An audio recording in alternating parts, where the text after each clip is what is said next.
Aldehyde के बनाने की विधि आपने पढ़ा था। आज हम एल्डिहाइड के कुछ रासायनिक गुणों के विषय में बताएंगे कि एल्डिहाइड कौन कौन से रासायनिक गुण दर्शा सकता है या कौन कौन से रासायनिक गुण दिखा सकता है। जैसे आप कोई भी एल्डिहाइड लेंगे, किसी भी एल्डिहाइड का जो एक सामान्य सूत्र होता है वह RC डबल बॉन्ड OH, यानी इस एल्डिहाइड में यह आपका एल्किल समूह है, यह कार्बोनिल समूह है और ये पूरा जो जुड़ता है CHO समूह, जिसको हम एल्डिहाइडिक समूह कहते हैं। यानी हम अगर इसके स्ट्रक्चर की विवेचना करें, यानी इसके रासायनिक स्ट्रक्चर को देखें और उस रासायनिक स्ट्रक्चर में उपस्थित रासायनिक बंधों की गणना करें, तो उस आधार पर हमें यहाँ पे 3 प्रकार के स्ट्रक्चर दिखते हैं या 3 प्रकार के जो क्रियात्मक समूह के रूप में दिखते हैं। जिसमें पहला है CHO यानी एल्डिहाइड समूह, अर्थात कोई भी एल्डिहाइड, पहला नंबर 1 एल्डिहाइड समूह की अभिक्रिया दे सकता है। दूसरा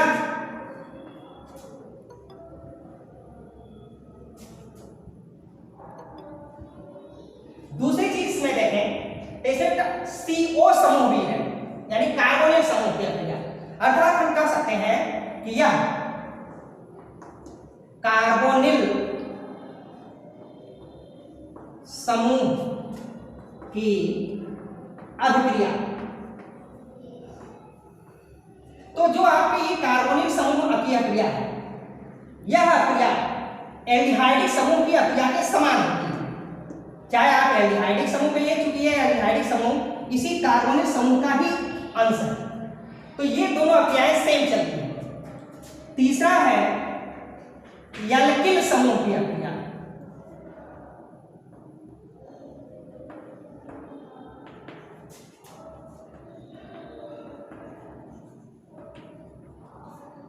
क्योंकि किसी भी एल्डिहाइड में केवल फॉर्मल्डिहाइड को छोड़कर, क्योंकि फॉर्मल्डिहाइड में एल्किल समूह नहीं होता, लेकिन अन्य एल्डिहाइडों में एल्किल समूह होता है, अर्थात प्रत्येक एल्डिहाइड जो होगा वह एल्किल समूह की अभिक्रिया दे सकता है। चौथा है उसका एल्डिहाइडिक तथा एल्किल समूह की संयुक्त अभिक्रिया, यानी दोनों समूह जुड़ करके अभिक्रिया दें। समूह की संयुक्त अभिक्रिया, यानी हम कह सकते हैं कि हमारा जो एल्डिहाइड है या जो हमारा कार्बोनिल समूह का कोई भी सदस्य है वह मुख्यतः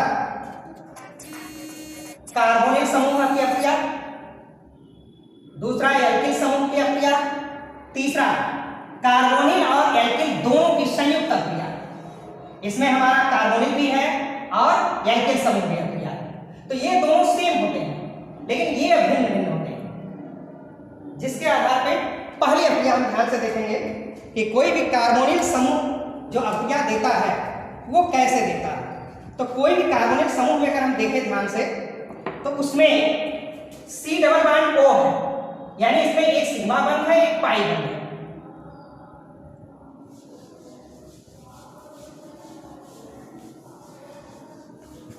किसी भी कार्बोनिल समूह में अगर हम ध्यान से देखें तो उसका सामान्य सूत्र यहां पर जो एल्डिहाइड का आएगा वह C डबल बॉन्ड OH, अर्थात यहां पर ये एल्किल समूह के साथ जो बंध है वह भी सिग्मा बंध है, हाइड्रोजन के साथ जो है वह भी सिग्मा बंध है, ऑक्सीजन के साथ जो है उसमें एक सिग्मा और एक पाई बंध है, यानी 1 2 3, यहां पे 3 सिग्मा बंध है, जिसमें से CO बंध में एक बंध ऐसा है जो पाई बंध है। तो ये पाई बंध जो होता है वह सिग्मा बंध से कमजोर होता है और जिसके कारण यह पाई बंध आसानी से और जल्दी टूट जाता है, जिसके कारण जो भी कार्बोनिल यौगिक होते हैं वो सबसे पहले योगात्मक अभिक्रिया देते हैं, अर्थात योग उत्पाद बनाते हैं। जैसे पहला हाइड्रोजन साइनाइड के साथ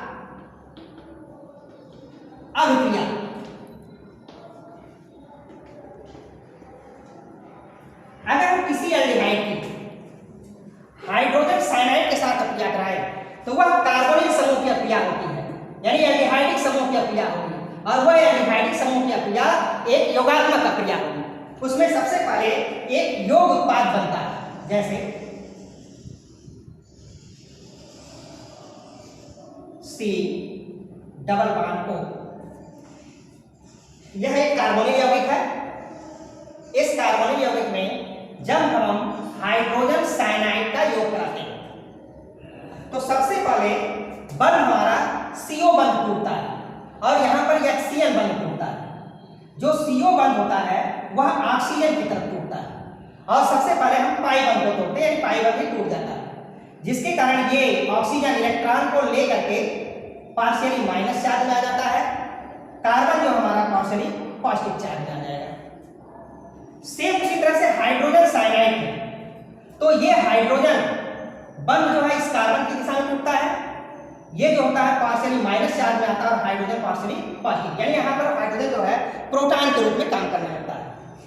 अब ये सबसे पहले ये आकर के जुड़ते हैं, यानी इसका प्लस इसके माइनस के साथ, इसका प्लस इसके माइनस के साथ आके जुड़ जाएगा, जैसे CO।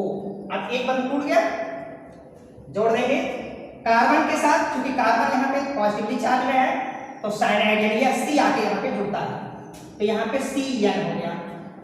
हाइड्रोजन यहाँ पॉजिटिवली चार्ज में है, यह ऑक्सीजन से आके जुड़ेगा, OH हो गया। यानी इसको हम साइनोहाइड्रिन, जो जुड़ा साइनाइड है, जो यहाँ पे बना OH है, इसलिए इसका नाम हो जाता है साइनोहाइड्रिन,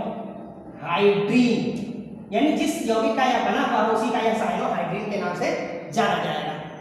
अब ये साइनोहाइड्रिन ये एक योग उत्पाद बन गया, क्योंकि इसमें सारे जो एटम्स हैं साइनाइड के या हाइड्रोजन साइनाइड के वो सब के सब कार्बोनिल यौगिक से जुड़ गए, यानी उसी C से जुड़े हुए हैं। अब इस यौगिक पर अगर हम जल अपघटन करें COH Cl, इसकी हाइड्रोलिसिस होगी, यानी जल अपघटन इसका हम करते हैं। जब इसका हम जल अपघटन करते हैं तो ये जो आपका साइनो COOH यानी साइनो ग्रुप जो है एसिडिक ग्रुप में बदल जाता है, अर्थात आपका हाइड्रोक्सी अम्ल बन जाता है। क्योंकि यहाँ पर OH है इसलिए हाइड्रोक्सी, और चूंकि यहाँ पर एसिड बना हुआ है इसलिए इसको हम हाइड्रोक्सी अम्ल के नाम से जानते हैं। यानी जो भी ये हमारा उत्पाद बनेगा उसका नाम हम इसको हाइड्रोक्सी अम्ल के नाम से जानेंगे या अम्ल के नाम से पुकारेंगे। ये हाइड्रोजन साइनाइड के साथ योग अभिक्रिया होती है। अब इसी योग अभिक्रिया को आप किसी भी एग्जाम्पल के द्वारा देख सकते हैं, जैसे हमने यहां पर जो कार्बोनिल यौगिक लिया है, इस कार्बोनिल यौगिक की जगह एस्टरडिहाइड ले रहे हैं, CH3C डबल बॉन्ड OH हमने ले लिया एस्टरडिहाइड, यानी ये आता है CH3CHO जिसको हम कहते हैं एस्टरडिहाइड।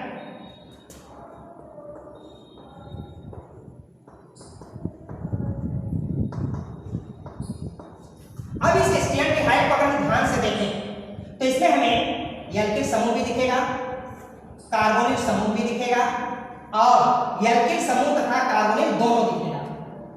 अब चूंकि हम अभिक्रिया पढ़ रहे हैं केवल कार्बोनिल समूह की, तो यहां पर हमें केवल CO बंध से मतलब है।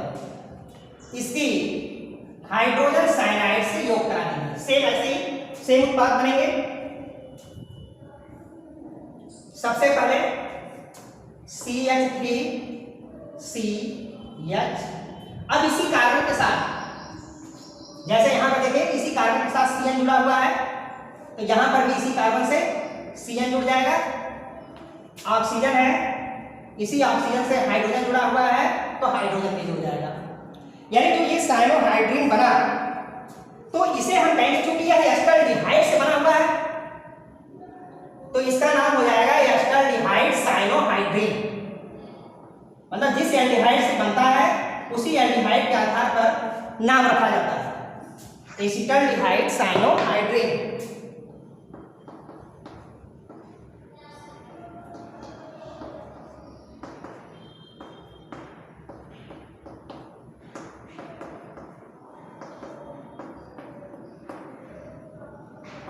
ये साइनोहाइड्रिन बन गया।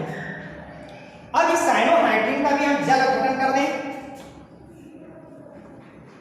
यानी HOH। जब साइनोहाइड्रिन का जल अपघटन करते हैं तो यहाँ पर जो साइनाइड ग्रुप है यह एसिडिक ग्रुप में बदल जाता है। जैसे देखिए यहाँ पे बता है, जब हमने यहाँ साइनाइड हाइड्रिन यानी हाइड्रिन को लिया है, इसका जल अपघटन किया है, तो साइनो ग्रुप क्या किया है, एसिडिक ग्रुप में बदल गया है। तो वैसे ही यहाँ पर भी जो साइनाइड है वह भी एसिडिक ग्रुप में बदलेगा। जैसे CH3CH, अब यहाँ पर हो जाएगा COOH। जो हमारा साइनाइड है वह COH ग्रुप में बदल गया, यानी एसिडिक ग्रुप में बदल गया। OH, यानी ये बन जाएगा हमारा CH3CHOH, अर्थात इसका नाम होता है लैक्टिक अम्ल। इसको हम कहते हैं लैक्टिक अम्ल, जिसका सूत्र होता है CH3CHOH COOH। तो यह हमारा बन गया लैक्टिक अम्ल।